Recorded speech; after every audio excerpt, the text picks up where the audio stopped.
Hello বন্ধুরা, সবাইকে জানাই শুভ সন্ধ্যা। আজ হচ্ছে জগদ্ধাত্রী পুজোর দ্বিতীয় দিন। আমরা সবাই মিলে বেরিয়ে পড়েছি ঠাকুর দেখতে। এখন বাজে 8:30 আর রাস্তায় ভিড় দেখো শুধু। প্রথম দিন তো আরও বেশি ভিড় ছিল, সেই জন্য আমরা প্রথম দিন 10:30-11টার সময় বেরিয়েছিলাম। প্রথম দিনে আমরা সব ভাই বোনেরা মিলে বেরিয়েছিলাম, আর আজকে বেরিয়েছি বাবা মা দিদা ভাই বোনও আছে সাথে। আজ সাথে দিদা বাবা মা আছে বলে ওই জন্য অতটা রাত করিনি, আজ তাড়াতাড়ি বেরিয়ে পড়েছি। এখন রাস্তাগুলো এত সুন্দর লাগছে, মানে কত রকম কত আলো, সব আলোই আলোকিত। এইটা যদি সারা বছর থাকতো রাস্তাগুলো কত ভালো লাগতো আরো।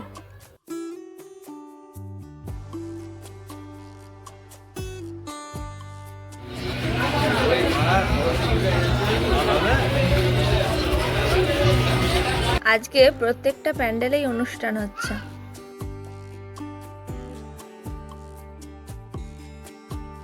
আমাদের এখানে দুর্গাপুজো তো তেমনভাবে হয় না, সেই ভালো ভালো প্যান্ডেল ঠাকুর দেখতে হলে সেই ঘাটাল যেতে হয়, আরামবাগ যেতে হয়। আর এই জগদ্ধাত্রী পুজোটাই আমাদের এখানে ধুমধাম হয়, বাড়ির সামনের পুজো, মানে এই 4টে দিন যা মজা হয় বলে বোঝাবার মতন না।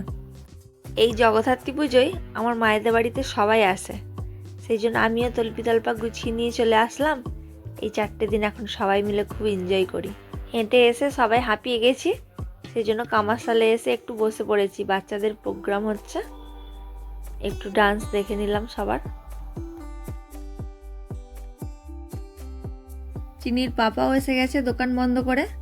আসবার সময় সবাই হেঁটে হেঁটে কামারশালে এসেছি, যাওয়ার সময় সব পায়ে ব্যথা করছে আর হেঁটে যেতে পারবো না।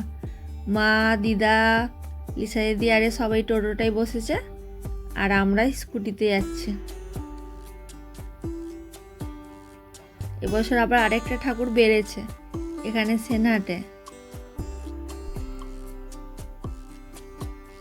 তারপরে এসে আমরা চায়না হোটেলে উঠেছি, সবাই একটা করে রোল খাবো।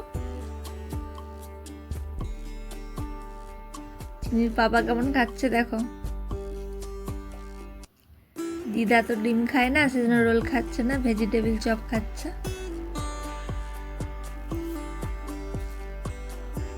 আমাদের চিনি সোনাও রোল খাচ্ছে। আমাদের খায় গেছে, এবার আমরা বেরিয়ে পড়ছি।